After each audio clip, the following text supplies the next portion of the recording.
其实这个政坛有一寡女强人在问政、离职业场所表现拢真优秀、真有气势，但是私底下煞互因的翁婿甲因起家动手。卫福部伫2021年完成大规模的调查，台湾每5个妇女都有一个捌遭受到另外一半的暴力。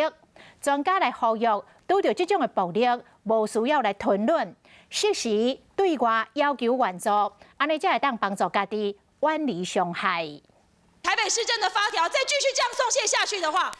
英国伫议会问政的时，外号叫做议会之火的台北花卉公司前副董事长李英莹，2005年浑身死拍。面对镜头的时，伊只是一个受伤的女性。好像台湾的女性，如果今天是一个男性，他去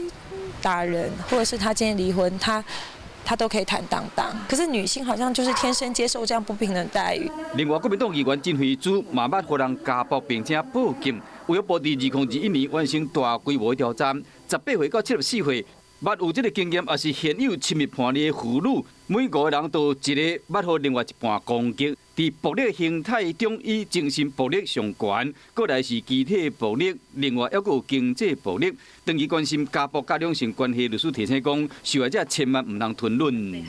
跟被害人讲说，发生这件事情，错绝对不在他，错是在这个行为人。好，第二个事情呢，就是要跟他讲一些这个非常有用的求助的管道。精神暴力有时候我们